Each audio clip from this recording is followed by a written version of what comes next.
రేపు శుక్రవారం. కానీ ఇది సాధారణ శుక్రవారం కాదనే చెప్పొచ్చు. ఈరోజు ఒక అరుదైన దివ్య సంయోగం ఏర్పడుతుంది అని కూడా పండితులు అంటున్నారు. అది ఏమిటా అని మీరు అనుకుంటున్నారా? అదేనండి, సంకటహర చతుర్థి మరియు కృత్తిక నక్షత్రం మరియు శుక్రవారం కలిసే ఘడియలన్నమాట. ఈ రెండు శక్తులు కలిసినప్పుడు మీకు ఏంటంటే ఒక అసాధారణమైన కంపనం అనేది ఉత్పన్నమవుతుంది అని కూడా పండితులు అంటున్నారు. ఇది మన ఇంటి పూజ గదిలో సరైన పూజతో కనుక మనం చేయగలిగితే మీ జీవితం దశే మారిపోతుంది. అద్భుతాలే సృష్టించుకుంటారు మీరు జీవితంలో అని కూడా చెప్పవచ్చు. అంటే ఇక మీకు ఈ పాటికి అర్థమయ్యే ఉంటుంది. రేపటి శుక్రవారం రోజండి సంకటహర చతుర్థి మరియు కృత్తికా నక్షత్రాన్ని కలిపి పూజించే అద్భుతమైన పూజా విధానం అన్నమాట మనం ఈ వీడియోలో తెలుసుకోబోయేది. ఈ ఒక్క దీపాన్నండి మీ ఇంటి పూజ గదిలో మీరు ఒక్క 10 నిమిషాలు వెలిగిస్తే చాలు. ఎన్నో రకాల అద్భుతాలు జరిగి ఎన్నో రకాల అద్భుతమైన మార్పులైతే జరిగి ధనాన్ని ఆకర్షించే అవకాశం కూడా మీకు కలుగుతుంది అని కూడా మనం ఇక్కడ చెప్పుకోవచ్చు అన్నమాట. చాలామందికి తెలియని రహస్యం ఏమిటంటే ఈరోజు పూజలో అండి ఒక్క దీపాన్ని కనుక మీరు సరిగ్గా సరైన విధంగా వెలిగిస్తే చాలు, దాని కాంతిలోని స్పందన మీ జీవితంలోని అడ్డంకుల్ని తుడిచేస్తుంది. మీ అప్పులన్నీ తీరిపోతాయి, వ్యాపారం వేగంగా ఎదుగుతుంది. ఇక ముఖ్యంగా ధనలక్ష్మి స్వయంగా మీ ఇంటి లోపలికి అడుగు పెడుతుంది అని కూడా పండితులు చెప్తున్నారనమాట. ఈరోజు ఒక్క దీపం కూడా 1000 దీపాల పుణ్యఫలాన్ని ఇస్తుంది అని అంటారు. కానీ ఆ దీపం ఎలా వెలిగించాలి, ఎప్పుడు వెలిగించాలి, దాని ముందు ఏ మాట అనాలో చాలా మందికి తెలియదన్నమాట. రేపు ఉదయం లేదా సాయంత్రం అన్నమాట ఏ సమయంలో మీరు కేవలం 10 నిమిషాలండి ఈ ప్రత్యేక దీపాన్ని వెలిగించి దాని ముందు ఒక చిన్న పూజ చేస్తే చాలు, అది మీ ఇంటి వాతావరణాన్ని అద్భుతంగా మార్చేస్తుంది అని కూడా మనం ఇక్కడ చెప్పుకోవచ్చు అని పండితులు అంటున్నారు. కాబట్టి మీరు వీడియోనండి ఎక్కడా కూడండి స్కిప్ చేయకుండా చూడండి, అప్పుడే మీకు చక్కగా అర్థమవుతుంది. అంతేకాదండి, వీడియోని లైక్ చేయటం కూడా అస్సలు మర్చిపోకండి. ఒక దీపం అండి వెలిగించగానే మీ జీవితంలో చాలా మార్పులైతే వస్తాయి. అది ఎలాంటి దీపం అన్న సందేహం మీకు రావచ్చు, ఈ పాటికి వచ్చే ఉంటుంది. అది ఏమిటి అన్నది మీరు ఈ వీడియోలో ఈ దీపాన్ని ఏ సమయంలో వెలిగించాలి అన్నది క్లియర్గా తెలుసుకుందరు. అయితే సంకటహర చతుర్థి అనేదండి ప్రతి నెలలో తిథి పరంగా వచ్చే కృష్ణపక్ష చతుర్థి, అంటే చంద్రుడి తగ్గే దశలో వచ్చే 4వ తిథి అనే చెప్పాలి. ఈ రోజున గణపతి దేవుణ్ణి పూజించడం వల్ల అన్ని అడ్డంకులు తొలగిపోతాయి, శుభ ఫలాలు అనేవి కలుగుతాయి. అలాంటి సంకటహర చతుర్థి రేపు అక్టోబర్ 10వ తేదీన శుక్ర భగవానుడికి ఇష్టమైన శుక్రవారంలో, ఇది శుక్రవారం కూడా ఒక అదన ప్రత్యేకతతో వచ్చింది. అది ఎందుకంటే గణపతి దేవుడు తమ్ముడైన కార్తికేయ స్వామికి సంబంధించిన కృత్తికా నక్షత్రం కూడా ఈ రోజే ఉందన్నమాట. అంటే ఈ శుక్రవారం రోజున సంకటహర చతుర్థితో పాటు కృత్తికా నక్షత్రం కలిసి వస్తుండటంతో దివ్యమైన యోగం అనేది అయితే ఏర్పడింది. గణపతి మరియు కార్తికేయ స్వామి ఇద్దరు శక్తులు కలిసే రోజు కాబట్టి రేపటి రోజు కనుక ఈ దీపం వెలిగించి పూజ చేస్తే ఫలితం అనేది 1000 రెట్లు పెరుగుతుంది అని పండితులు అంటున్నారు. కాబట్టండి ఒకే రోజు అన్నమాట 2 దేవతలను పూజించటానికి వచ్చిన అద్భుతమైన అవకాశం అనే చెప్పాలి. రేపు అద్భుతమైన రోజు. ఈ రోజు కనుక మీరు పూజ చేస్తే చాలు, జీవితంలో బాధలు, చింతలు, సమస్యలు చాలా ఎక్కువగా ఉన్నాయి అని ఎవరైతే బాధపడుతూ ఉన్నారో వారు రేపు సంకటహర చతుర్థి రోజున వినాయకుడిని పూజించాలి అని కూడా పండితులు చెప్తున్నారు. ఈ పూజించడం ద్వారా ఈ సమస్యల నుంచి మీరు బయటపడవచ్చు అన్నమాట. అదేవిధంగా మీరు చేసే పనులలో అడ్డంకులు ఎక్కువగా ఉన్నాయే అనుకోండి, ఏది ముట్టుకున్నా కూడా మీకు ఓటమి మాత్రమే ఎదురవుతుంది అనుకునేవారు నిరభ్యంతరంగా సంకటహర చతుర్థి వ్రతాన్ని చేయొచ్చు. సంకటహర చతుర్థి అంటే గణపతి దేవుడికి ప్రీతికరమైన రోజనే చెప్పాలి. ఆయన్ను సత్కరించిన వారికి అడ్డంకులన్నీ కూడా దూరం అవుతాయి అని పండితులు చెప్తున్నారు. శత్రువులు కూడా లొంగిపోతారనమాట. ధన ప్రవాహం అనేది ఆగదిక వారి జీవితంలో. మరొక వైపు కృత్తికా నక్షత్రం అంటే అగ్నితత్వం, శక్తి, కాంతి, దివ్యత, ఈ 2 శక్తులు కలిసినప్పుడండి ఒక దివ్య సంపద యోగం అనేది ఏర్పడుతుంది మీకు అని కూడా పండితులు చెప్తున్నారు. ఈ యోగాన్ని మీరు పూజ ద్వారా మీ జీవితంలోకి ఆహ్వానించవచ్చు అన్నమాట. అయితే చాలా మందికి అండి దీపం అనేది కేవలం కాంతి ఇస్తుందని అనుకుంటారు, కానీ దాని వెనుక దివ్య శక్తి అనేది ఉంటుందన్నమాట. అది ఏమిటో తెలుసుకునే ముందండి మీరు ఫస్ట్ సారి మా ఛానల్కి వచ్చినట్టయితే సబ్స్క్రైబ్ చేసుకోండి. అంతకుముందు వచ్చి కూడా సబ్స్క్రైబ్ చేసుకొని వారు ఉంటే తప్పకుండా సబ్స్క్రైబ్ చేసుకొని పక్కనే ఉన్న బెల్ ఐకాన్ని ప్రెస్ చేయండి మరిన్ని ఇలాంటి వీడియోల కోసం. అంతేకాదండి, ఈ వీడియోని మీకు తెలిసిన వారందరికీ షేర్ చేయండి, చేస్తారు కదూ. ఇక ఈ దీపం వెనకండి దివ్యశక్తి ఉంటుంది కదా. ఈ దీపం కాంతి మన మనసులోని నెగిటివ్ ఆలోచనలను కరిగిస్తుందన్నమాట. మన చుట్టూ ఉన్న ఆర్థిక అడ్డంకుల్ని తొలగిస్తుంది. మీరు రేపు పూజా గదిలోనండి ఒక్క దీపం వెలిగించి 10 నిమిషాలు, అవి మీ జీవితాన్ని పూర్తిగా మార్చే క్షణాలే అయిపోతాయి అని పండితులు అంటున్నారు. ఎన్నో ఏళ్ల నుంచి ఎదురు చూస్తూ, ఎవరైతే బాధపడుతూ ఇక మా జీవితంలోకి మంచి మార్పులు అనేవి రావా అని ఒకటే బాధపడుతూ జీవిస్తూ ఉన్నారో, వారు రేపు 10 నిమిషాలండి మీ జీవితాన్ని అద్భుతంగా మార్చుకోవచ్చు ఈ దీపాన్ని వెలిగించి అని కూడా పండితులు చెప్తున్నారు.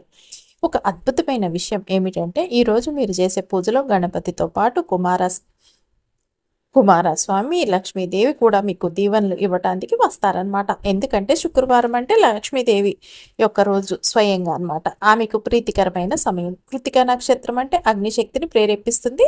కుమారస్వామికి ఇష్టమైన నక్షత్రం. సంకటహర చతుర్థి అంటే గణపతి శక్తిని ఉత్తేజపరుస్తుంది. ఇన్ని శక్తులు అన్నమాట. ఈ 3 శక్తులు కలిసి మీ ఇంట్లో ధనం, ఆరోగ్యం, ఆనందం, సమృద్ధిని నింపుతాయి అని పండితులు అంటున్నారు. ఇది మీరు పెద్దగా ఎలాంటి పెద్ద ఖర్చులు లేకుండా, ఎలాంటి ఆడంబరాలు లేకుండా చేసే పూజ అన్నమాట. మీ దగ్గర ఉన్న సాదా సీదా వస్తువులతోనే మీరు ఈ దీపాన్ని వెలిగించాలన్నమాట. ఈ ఒక్క దీపం చాలండి. కానీ దీన్ని వెలిగించే ముందు మీరు చెప్పే మాటలు, మీరు చేసే పనులు, మీరు చూపించే నమ్మకం అనేది మీకు అద్భుతమైన ఫలితాన్ని అయితే ఇస్తుంది అని కూడా పండితులు చెప్తున్నారు. ఎందరో మహర్షులు, పండితులు చెప్పినట్లు ఒక్క దీపం సరైన సమయానికి మీరు వెలిగిస్తే అది కోట్ల విలువైన యజ్ఞ ఫలితాన్ని ఇస్తుందన్నమాట. మనం పెద్ద పెద్ద ఖర్చులు పెట్టి, చాలామంది అనుకుంటూ ఉంటారు, చాలామంది ఇళ్లలో చూసి వారికి డబ్బు ఉంది కాబట్టి అండి బాగా పూజలు, యజ్ఞాలు అవన్నీ చేపిస్తున్నారు, బాగా పెద్ద పెద్ద ఖర్చులు పెట్టి. కాబట్టి వారు అలా కోటీశ్వరుల్లాగా, అపర కుబేరుల్లాగా ఉన్నారు. మా దగ్గర అంత ఖర్చు లేదండి, అసలు మాకున్న వచ్చే డబ్బులే ఖర్చులకి సరిపోవట్లేదు, ఇక మేము అలాంటి యజ్ఞాలు ఎలా చేపించుకుంటాం, అలాంటివి చేపించుకుంటేనే కదండి మేము గొప్పోళ్ళం అవుతాము, అలా చేపించుకోవటానికేమో మా దగ్గర తగినంత డబ్బు లేదు అని బాధపడుతుంటారు. మీకు అంత పెద్ద పెద్ద యజ్ఞాలు అనేవి అస్సలు అవసరం లేదండి. చక్కగా మీరు ఇలాంటి తిథుల్ని చూసుకొని ఇలాంటి రోజులలో చేసుకుంటే చాలన్నమాట. మీరు కేవలం 10 నిమిషాలు ఈ పూజకి సమయం కేటాయిస్తే మీకు పెద్ద పెద్ద యజ్ఞాలు చేసినంత ఫలితాన్ని ఇస్తుంది. అంతేకాకుండా అది మీ జీవితంలో సంతోషం, డబ్బు, అదృష్టం, గౌరవాన్ని కూడా తీసుకువస్తుందన్నమాట. భగవంతుడండి ఎవరు ఏ విధంగా అయినా అందరూ సమానమే ఆయనకి. ఎవరికి తగ్గ పూజా ఫలాల్ని వాళ్ళకి పెట్టాడు. మనం అది గమనించి చేసుకుంటే చాలు.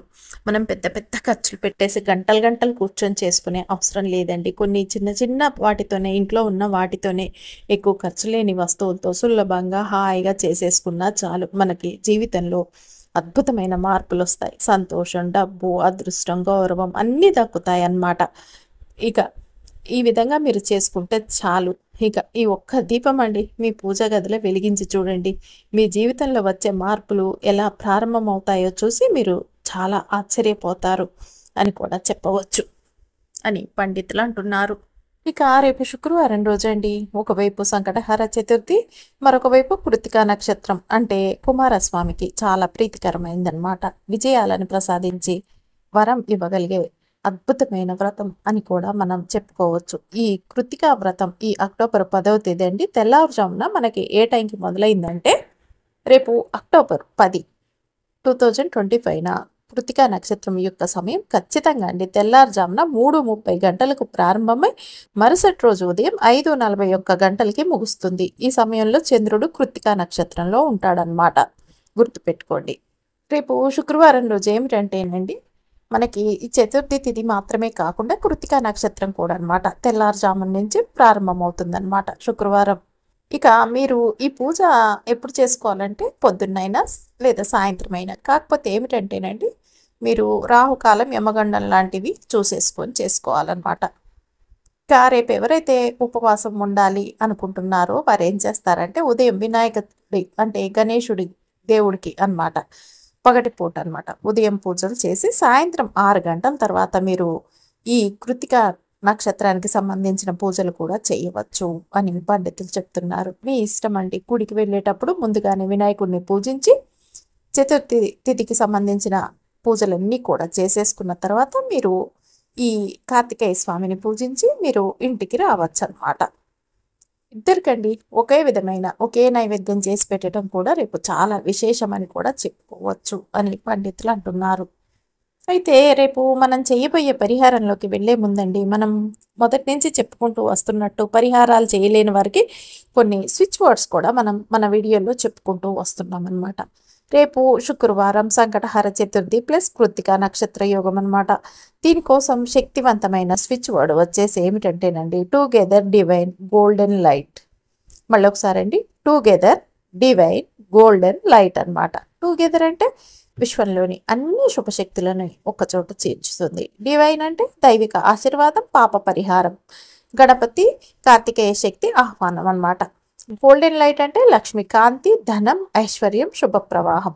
మీరు రేపు శుక్రవారం ఉదయం లేదా సాయంత్రం అండి చక్కగా కళ్ళు మూసుకొని 11 సార్లు చెప్పేస్తే సరిపోతుంది, టుగెదర్ డివైన్ గోల్డెన్ లైట్ అని. ఎవరికన్నా దీపారాధన చేసే అలవాటు ఉంటే వారు దీపం వెలిగించే ముందు చెప్పుకున్నా చక్కగా ఫలిస్తుందన్నమాట.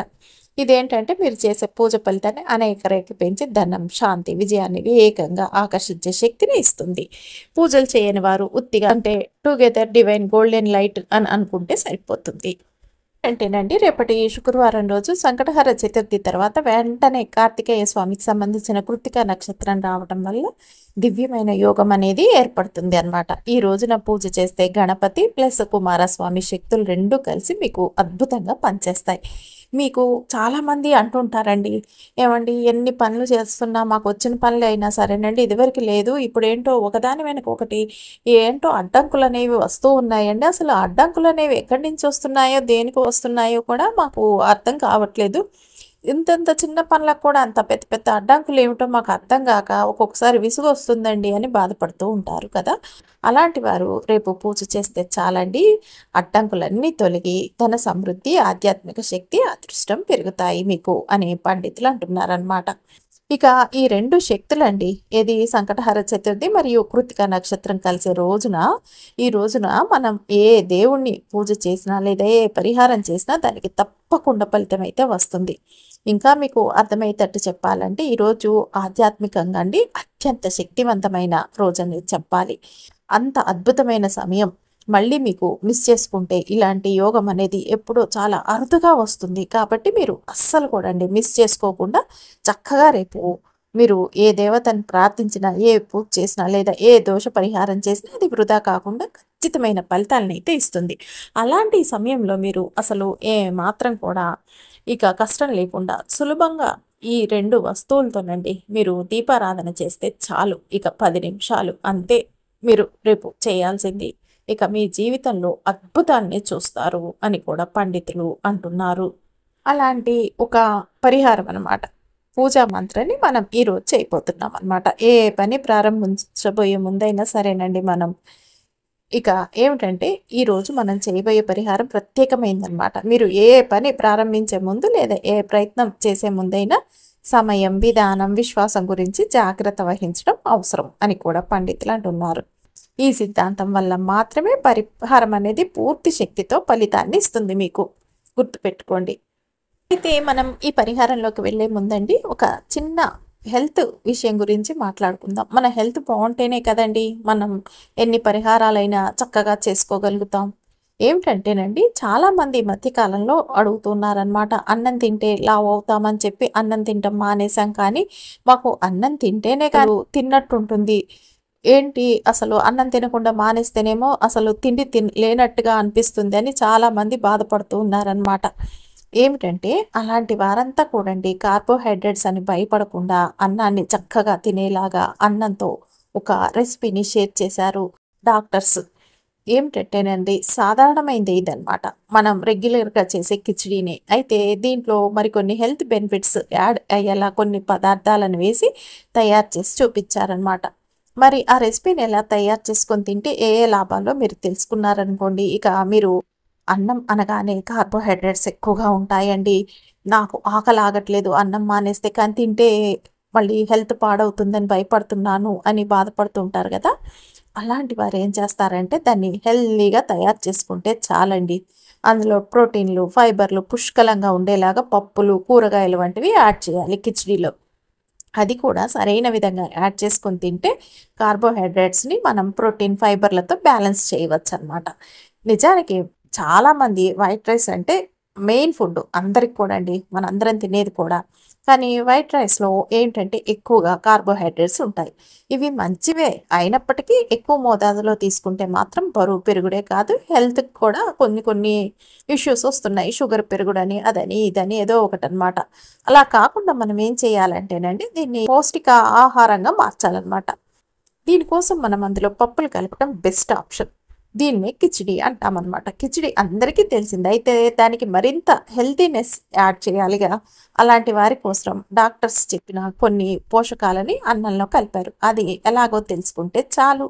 ఇక మీరు అన్నం ఎంతైనా తినొచ్చనమాట. అన్నంలో రకరకాల బీన్స్, కందులు, పెసలు ఇలా మీకు నచ్చే పప్పులన్నీ అనమాట యాడ్ చేసుకొని చక్కగా కడిగి ఉడికించండి. అందులో ఫైబర్ పుష్కలంగా ఉంటాయి. అంతేకాకుండా పిండి పదార్థాలు కూడా ఉంటాయన్నమాట. ఇవి పేగు ఆరోగ్యానికి చాలా మంచివి. వీటిని తీసుకోవటం వల్ల ప్రోటీన్స్‌కి కొదువ ఉండదు. అయితే దీనికి మరింత ట్రెడిషనల్ పోషకాల్ని యాడ్ చేసుకుంటే ఆకుకూరల్ని యాడ్ చేయాల్సిందే మనం. అలాగే పప్పులు కలపటం వల్ల అన్నంలో ఫైబర్ అనేది కలుస్తుంది. అందులో మరికొన్ని పోషకాలు అందాలంటే పాలకూర, వెల్లుల్లి, అల్లం యాడ్ చేయాలన్నమాట. ఇలా మీరు ఇక కాస్త నీళ్ళల్లోండి 2, 3 నిమిషాలు మరిగిచ్చి తీసేసుకోండి. అందులో అంగుళం ముక్క అల్లం, 5, 6 వెల్లుల్లి రెబ్బలు వేసి మిక్సీ పెట్టేయండి. దాంతో పాలీఫైనాల్స్, బయో యాక్టివ్ కంపౌండ్స్ అందుతాయి. ఇవి సూక్ష్మజీవుల వైవిధ్యాన్ని పెంచి బాడీలో మంటను తగ్గిస్తాయి. వంటలో రుచి కోసం నెయ్యి వేసి అందులో ఉల్లి తురుము వేయాలి. ఇవి కాస్త వేగాక పాలకూర పేస్ట్ వేసి ఆ పోపుని అంతా మీరు అన్నం, పప్పు మిశ్రమంలో కలపండి. ఇక నెయ్యి గుడ్ ఫ్యాట్ కాబట్టండి మీరు తాలింపులలో నెయ్యి వేసుకోవటం మొదలుపెట్టండి. ఏంటి ఆయిల్ వేస్తే ఒక అర స్పూన్ వేసుకోండి. లేదా కంప్లీట్‌గా మానేసి అచ్చంగా నెయ్యి కొద్దిగా వేసుకున్నా కూడా మన ఆరోగ్యానికి మంచి కొవ్వు అయితే అందుతుందని చెప్తున్నారు డాక్టర్స్ అన్నమాట. కావాలనుకుంటే మీరు చక్కగా మసాలా దినుసుల్ని కూడా వేసేసుకోవచ్చు. మీ రుచికి తగ్గట్టు చక్కగా పలావ్స్ చేసేయండి. దీంతో రుచికి రుచి, ఆరోగ్యానికి ఆరోగ్యంగా ఉంటారు. మీరు క్యారెట్స్, బీన్స్ అన్నీ కూడండి చక్కగా ఇందులో వేసుకోవటం వల్ల మీకు ఇమ్యూనిటీ పవర్ అనేది పెరుగుతుంది. వీటిని తీసుకోవటం వల్ల జీర్ణ వ్యవస్థ అనేది మెరుగ్గా ఉంటుంది అని కూడా డాక్టర్స్ చెప్తున్నారు. కాబట్టి మీరు వీటిని ట్రై చేసి చూడండి. మీకు అద్భుతాలే జరుగుతాయి అని కూడా చెప్పవచ్చు. డాక్టర్స్ షేర్ చేసిన కిచిడీలో ప్రోటీన్, ఫైబర్ 2 కూడా అందుతాయి. అందుకే మన బాడీకి అవసరమైన ఇక అన్ని రకాల పోషకాలు అందుతాయి అన్నమాట. దీన్ని తీసుకోవటం వల్ల మీరు బరువు కూడా పెరగరు. అంతేకాదండి కొద్దిగా తింటే చాలు కడుపు నిండుగా ఉంటుంది. కాబట్టి చక్కగా తక్కువగా తీసుకోవచ్చు. మంచి హెల్తీ కూడా అన్నమాట. దీనివల్ల మీ హెల్త్ కూడా బాగుంటుంది. రెగ్యులర్‌గా తీసుకుంటే చాలా మంచిది అని కూడా చెప్పవచ్చు. మనం పరిహారంలోకి వెళ్ళిపోతామండి. ఇక పరిహారం ఏంటంటేనండి, మనం ఏ పరిహారాన్నైనా సరే, ఏ పూజనైనా సరే ప్రారంభించటానికి ముందు మనం వినాయకుడిని ప్రార్థించి ప్రారంభించాలని అంటారు పెద్దలు. మీరు ఒక వ్యాపారాన్ని ప్రారంభించబోతున్నారు. కొత్తగా వ్యాపారం కోసం ఒక ఒప్పందం మాట్లాడటానికి వెళ్తున్నారు. ఇలాంటి ఏ విషయం ఉన్నా సరే మనం సంకటహర చతుర్థి రోజున వినాయకుడిని ప్రార్థించి ఒక కొబ్బరికాయ కొట్టిన తర్వాత మీరు ప్రారంభించవచ్చు అని పండితులు అంటున్నారు. అది మీరు ఉదయం సమయంలో చేసినా సరే లేదా సాయంత్రం సమయంలో చేసినా సరే సరిపోతుంది అని కూడా పండితులు చెప్తున్నారు. ఈ చతుర్థి పని మీరు సాయంత్రం 5 గంటల నుంచి 6 గంటల వరకు చేసుకోవాలన్నమాట. ఈ గంట సేపు మీకు సందులో దగ్గరలో వినాయకుడి టెంపుల్ ఉంటే కనుకండి అభిషేకాలు, ఆరాధనలు జరుగుతాయి. మీరు వీలైతే అందులో పాల్గొనండి. అదేవిధంగా కృతికా నక్షత్రంలో మీ వీధిలో గుళ్ళల్లో ఎంతసేపు అంటే ఎన్ని గంటల పూజ జరుగుతుందో తెలుసుకొని దాని ప్రకారం కూడా మీరు గుడికెళ్ళవచ్చు అనమాట. ఇక ఏం చేస్తారంటేనండి ఒక అద్భుతమైన అవకాశం అయితే మనకి రేపు శుక్రవారం రోజు వచ్చిందని పండితులు చెప్తున్నారు. సంకటహర చతుర్థి, కృతికా నక్షత్రాన్ని కలిపి పూజించే అద్భుతమైన ఆరాధన పద్ధతి అనమాట. ఇది కాకుండా ఇప్పుడు మనం చెప్పుకోబోయే ఈ దీపాన్ని మీ ఇంటి పూజ గదిలో మీరు ఒక 10 నిమిషాలు వెలిగిస్తే చాలండి. అనేక రకాల మార్పులు మీకు కలిగి దైవ ఆరాధన ఈ దీపాన్ని వెలిగిస్తే అని కూడా పండితులు చెప్తున్నారనమాట. మీరు ఈ దీపారాధనండి మీ ఇంట్లో దేవుడి గదిలో చేసుకుంటే చాలా మంచిది. మీ కోరికని చెప్పుకున్నప్పుడు ఇక మీరు పూర్తిగా ఆరాధించిన ఫలాన్ని పొందుతారనమాట. మీరు ఇంట్లోనే చేయాలి దీన్ని. సంకటహర చతుర్థి తర్వాత కృత్తిక వచ్చే శుక్రవారం రోజు అన్నమాట మీరు ఈ పరిహారాన్ని చేసుకోవాలి. ఈ దీపం వెలిగించడానికి మీకు మొత్తం 2 వస్తువులు మాత్రమే అవసరమవుతాయండి. అందులో మొదటిది ముఖ్యమైనది వస్తువు ఏమిటంటేనండి తెల్ల బొబ్బర్లండి. తెల్ల బొబ్బర్లు అంటే శుక్ర భగవానుడికి ఆధిపత్యం నిండిన ఒక వస్తువు అనేది చెప్పాలన్నమాట. జీవితంలోనండి ఎవరికైతే శుక్రదోషం ఉంది అని వాళ్ళ జాతకంలో చెప్పబడి ఉంటుందో వాళ్ళు శుక్రవారం వచ్చే శుక్రహోర 3 సమయాల్లో వస్తుందండి. ఉదయం 8 నుంచి 7 గంటల వరకు, మధ్యాహ్నం 1 గంట నుంచి 2 గంటల వరకు, రాత్రి 8 గంటల నుంచి 9 గంటల వరకు. ఈ 3 సమయాల్లో శుక్రహోర. ఈ సమయంలో ఈ చిన్న గిన్నెలో తెలుపు బొబ్బర్లను తీసుకొని మీరు ఏం చేస్తారు అంటే ఇక దేవుడి ముందు దీపం వెలిగించి ఆ దీపాన్ని శుక్ర భగవానుడిగా భావించి ఆ తెల్ల బొబ్బర్లని సమర్పించాలన్నమాట. ఇక శుక్రదోషం క్రమంగా తగ్గుతుంది. అలాంటి మహిమగల శుక్రవారం అన్నమాట. శుక్ర భగవానునికి ఇష్టమైన ధాన్యమైన ఈ తెల్ల బొబ్బర్లను ఒక గుప్పెడు తీసుకోవాలి. తర్వాత ఈ ఒక ఆకండి, ఈ ఆకు వినాయకుడికి చాలా ఇష్టమైన ఆకు, అదే రావి ఆకండి. రావి ఆకు అంటే చెట్లలో రాజాగా ఉండగలిగే అనే చెప్పాలి. రాజయోగాన్ని ప్రసాదించే రావి చెట్టు కింద వినాయకుడిని పూజించినప్పుడు కూడా ఇప్పటి వరకు అండి మనకి జీవితంలో జరగని విషయాలన్నీ కూడా జరుగుతాయి అని కూడా పండితులు చెప్తున్నారనమాట. ఏమిటంటే పిల్లలు లేకపోవటం, పెళ్లి సంబంధాలు కుదరకపోవటం, సరైన ఉద్యోగం లేకపోవటం, ఇక ఏమిటంటే ఉద్యోగంలో ప్రమోషన్స్ రాకపోవటం కానీ, వ్యాపారంలో లాసులు ఉన్నా కానీ, అలాంటివన్నీ అన్నమాట. జరగని ఏ పనైనా సరేనండి మీరు ప్రతి బుధవారం కూడా గుర్తుపెట్టుకోండి. రావి చెట్టు కింద వినాయకుడిని కనుక పూజిస్తే మీరు చక్కటి ఫలితం అయితే వస్తుంది అని కూడా చెప్పవచ్చు. రావి చెట్టు కింద కూర్చున్న వినాయకుడికి అంతటి మహిమ ఉంది అని కూడా పండితులు అంటున్నారు. ఆ రావి చెట్టు ఆకు ఉంటుంది కదండి, ఒక్క ఆకు దొరికితే చాలన్నమాట. చాలామంది ఇళ్లలో గ్రామాల్లో ఉన్నవాళ్ళండి లేదా ఇక సిటీలో ఉన్నవాళ్ళు కూడా ఈ మధ్య రావి చెట్టు ఆకును సులువుగా దొరికించుకుంటున్నారు. ఎక్కడంటే అక్కడ పూజలు కానీ పరిహారాలను పెట్టేసుకుంటున్నారు. అంతేకాకుండా సిటీస్లో ఏంటంటే పూర్వకాలం కట్టడాల్లో పెద్ద పెద్ద చెట్లు అయితే ఉంటున్నాయి. అలాంటివి ఆలయాల్లో కూడా మనం చూసుకోవచ్చు అన్నమాట. ఏం చేస్తారంటే మీరు చక్కగా కొంతమంది మాకు దొరకదండి రావి ఆకు అంటేనండి నాటు మందుల షాప్లోనండి రావి చెట్టు ఆకుని ఎండిపోయిన దాన్ని ఉంచుతారనమాట. అది కూడా మీరు ఈ పరిహారానికి ఉపయోగించవచ్చు పచ్చి దొరకకపోతే. కానీ రావి చెట్టు ఆకు ఫ్రెష్గా ఉపయోగించగలిగే వాళ్ళైతే ఉపయోగించండి. మీరు ఈ విధంగా కూడా చేసుకోవచ్చు అనమాట. ప్లేట్లో ఏం చేస్తారంటే తెల్ల బొబ్బర్లను వేసి దానిపై రావి ఆకును ఉంచండి. ఒక మట్టి ప్రమిదను సిద్ధం చేసుకోండి. వీలైతే నెయ్యి దీపం వెలిగించాలి. సాధారణంగా వినాయకుడు తర్వాత కార్తికేయ స్వామి ఇద్దరు ఫోటోల ముందు ఈ దీపాన్ని మీరు వెలిగించాలి. మా దగ్గర ఫోటో లేదండి అంటే పర్వాలేదండి, ఒక ఫోటో ఉన్నా చాలు వినాయకుడిది. మీరు సాధారణంగా ఉంచి కూడా దీపాన్ని వెలిగించవచ్చు అనమాట. ఈ దీపాన్ని పురుషులు, స్త్రీలు, పిల్లలు ఎవరైనా, పెద్దవారు ఎవరైనా సరేనండి చేయవచ్చు అనమాట. ఎలాంటి రూల్స్ లేవు. ఇప్పుడు ఎలా చేయాలన్నది ముఖ్యమన్నమాట. వీలైతే శుక్రవారం ఉదయం 6 నుంచి 7 మధ్య చేసుకోండి, లేదా మధ్యాహ్నం 1 గంట నుంచి 2 వరకు, లేకపోతే రాత్రి 8 నుంచి 9 వరకు. ఈ 3 సమయాల్లోనండి ఏదో ఒక సమయంలో మీరు ఈ దీపాన్ని వెలిగించవచ్చు అనమాట. వెలిగించే సమయంలో సంపూర్ణ దేవుడిగా ఉండగలిగే వినాయకుడిని మనస్ఫూర్తిగా ప్రార్థిస్తూ ప్రార్థన చేసుకోండి. తర్వాత కృత్తికా నక్షత్రం వచ్చినందువల్ల కార్తికేయ స్వామిని కూడా ప్రార్థించండి.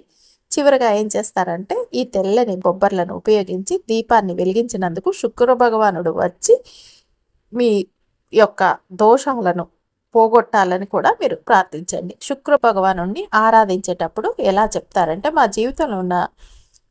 జీవితంలో ఉండే శుక్రదోషం ఏదైతే అయినప్పటికీ ఉన్నదో అది క్రమంగా తగ్గాలి. మాకు శుక్ర దృష్టి కలిగి మా జీవితంలో ఓహో అద్భుతంగా అనేటట్టుగా మారాలి అని శుక్ర భగవానుడిని ప్రార్థించండి. ఒకవేళ ఈ శుక్ర దిశలో మీరు చేయలేకపోతే, శుక్రహోరలో మీరు కనుక ఈ దీపారాధన చేయలేకపోతే, అలాంటి వాళ్ళు చతుర్థి వేళ అని పిలువబడే ఈ సమయం ఏంటి, సాయంత్రం 5 నుంచి 6:30 అన్నమాట. ఈ సమయంలో ఉన్నప్పుడైనా మీరు ఈ దీపాన్ని వెలిగించవచ్చు అని పండితులు చెప్తున్నారు. దీపం అండి అరగంట నుండి గంట వరకు వెలిగితే చాలు.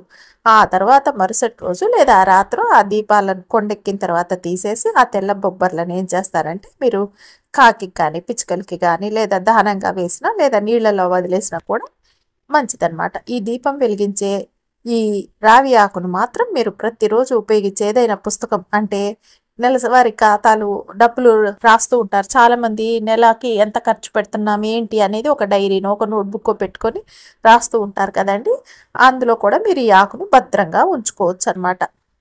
దాన్ని మీరు ఏం చేస్తారంటే బయట ఎక్కడైనా పారేసినా కాలు తగలని విధంగా పారేయొద్దండి. కాలు తగిలే చోట పారేయకూడదు, గుర్తుపెట్టుకోండి. నీళ్ళల్లో వెయ్యకూడదు. ఇది దీపాన్ని వెలిగించడానికి ఒక అద్భుతమైన పద్ధతి అని కూడా చెప్పాలి. చూడటానికి చాలా సులభమైన విషయంలా అనిపిస్తుందండి. కానీ రాజయోగాన్ని ప్రసాదించే వినాయకుడికి ఇది ఇష్టమైన దీపారాధన అని కూడా పండితులు అంటున్నారు.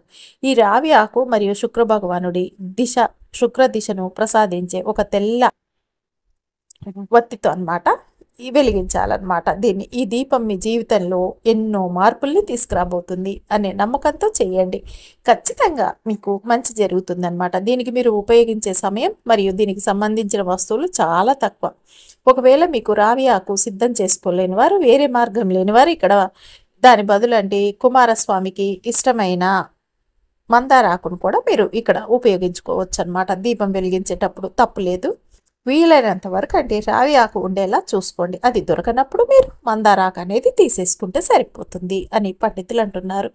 మీరు గుడికి వెళ్ళేటప్పుడు కుదిరితే 8 కొబ్బరి ఉండల్ని తయారు చేసి ఆ గుడికి వచ్చే పిల్లలకు ఆ 8 కొబ్బరి ఉండల్ని సమానంగా పంచండి. దీని ద్వారా మీ పిల్లలకి విద్యా అభివృద్ధి కూడా మెరుగుపడుతుంది అని పండితులు చెప్తున్నారు. కాబట్టి రేపు శుక్రవారం సంకటహర చతుర్థి మరియు కృతికా నక్షత్రాన్నండి. అస్సలు మిస్ చేసుకోకుండా ఈ విధమైన దీపారాధన అనేది చేసేసుకుంటే చాలు. మీకు 10 నిమిషాలు వెలిగించినా చాలండి. ఎన్నో రకాల అద్భుతాలు జరిగి ఎంతో మంచి మార్పు అనేది జరిగి మీకు డబ్బు ఆకర్షించే అవకాశం కూడా ఏర్పడుతుంది అని పండితులు చెప్తున్నారు.